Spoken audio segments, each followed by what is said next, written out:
আসসালামু আলাইকুম, আমি শিমু বলছি।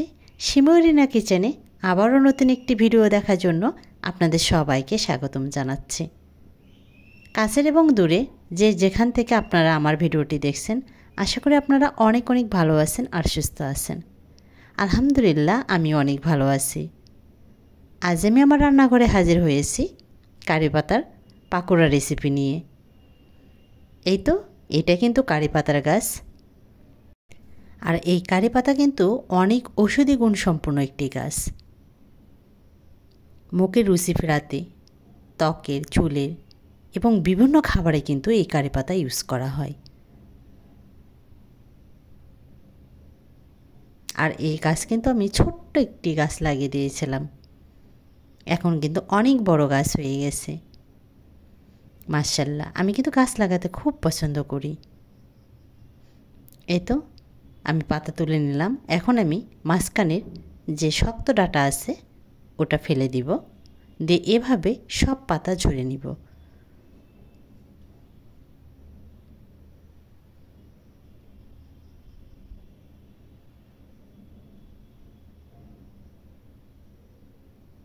এই তো, এভাবে আমি সব পাতা ঝরে নিলাম। এখন ধুয়ে রেডি করে নিয়েছি। আর আমি 1 কাপ মসুর ডাল ভিজে রেখেছিলাম, সেটাও ধুয়ে রেডি করে নিয়েছি। এখন আমি শিলপাটায় বেটে নিব।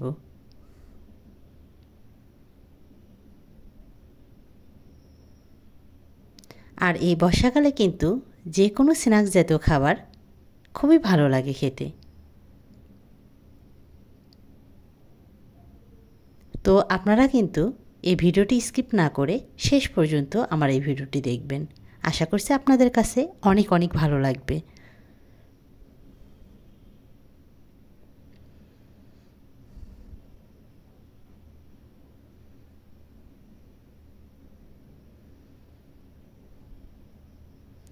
আমি শিলপাটায় বেটে নিচ্ছি, আপনারা চাইলে কিন্তু ব্লেন্ডারেও বেটে নিতে পারেন।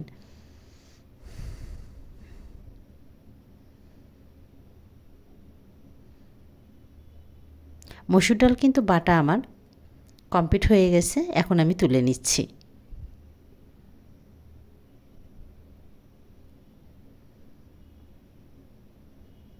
এখন আমি কারি পাতা বেটে নিচ্ছি।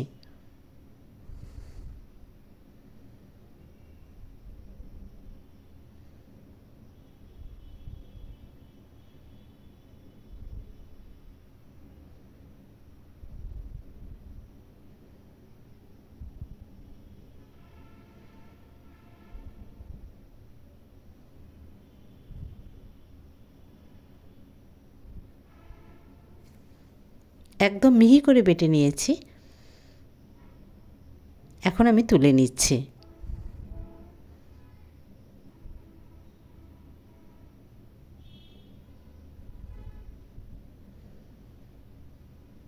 এই তো, বাটা কমপ্লিট হয়ে গেছে। এখন আমি 1 কাপ পরিমাণে পেঁয়াজ কুচি দিয়ে দিচ্ছি।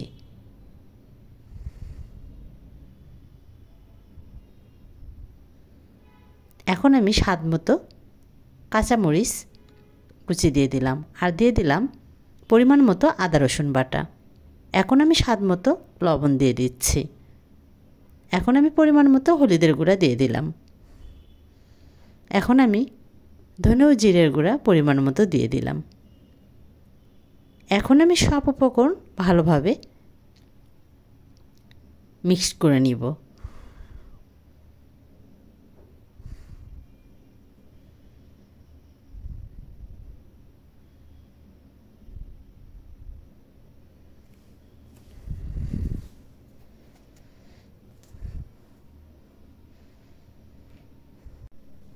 মিক্সড করা হয়ে গেছে।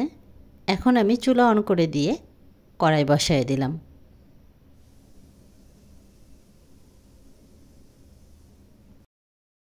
এখন আমি দিয়ে দিচ্ছি পরিমাণ মতো সরিষার তেল। আমি সরিষার তেলে পাকোড়া ভেজে নিব। তেল গরম হয়ে গেছে, এখন আমি একে একে কারি পাতার পাকোড়া দিয়ে দিচ্ছি।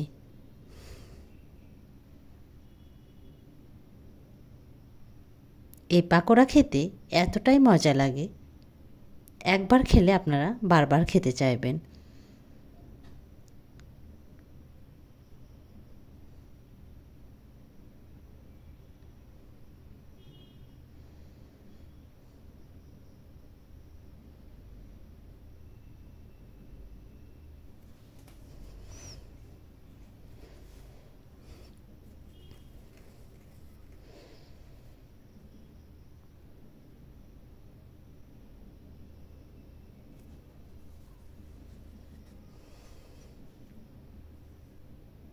এক পাশে হয়ে গেছে, আমি আরেক পাশে উল্টে দিচ্ছি।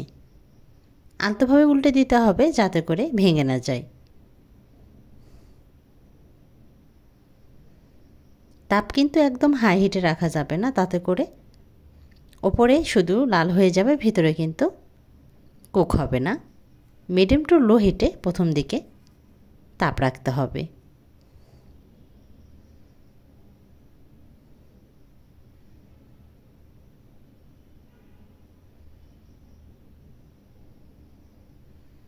ভাজা কমপ্লিট হয়ে গেছে, এখন আমি তুলে নিচ্ছি।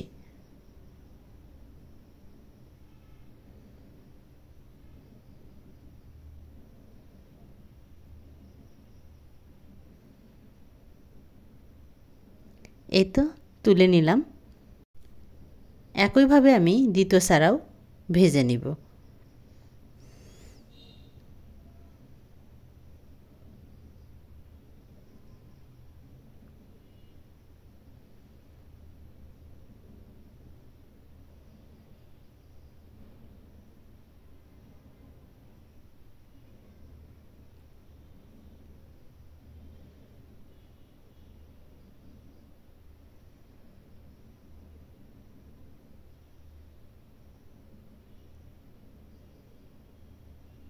এক পাশে হয়ে গেছে, আরেক পাশে উল্টে দিচ্ছি।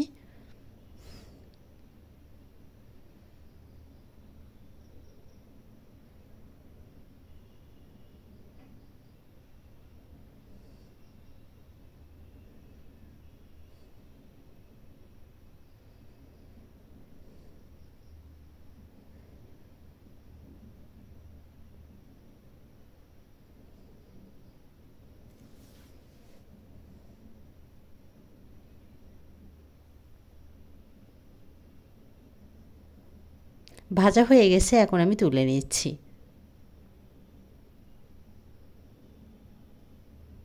এখন আমি পরিবেশনের জন্য প্লেটে তুলে নিচ্ছি। তো ভিডিওটি আপনাদের কাছে কেমন লেগেছে? যদি ভালো লেগে থাকে প্লিজ আপনারা যারা এখনও সাবস্ক্রাইব করেননি, সাবস্ক্রাইব করে পাশে থাকা বেল বাটন অন করে দেবেন। আর আপনারা যারা ফেসবুক পেজ থেকে দেখবেন, পেজটি ফলো করে দিয়ে লাইক দিতে ভুলবেন না। আর আপনারা যারা সাবস্ক্রাইব করেছেন আপনাদেরকে অনেক অনেক ধন্যবাদ।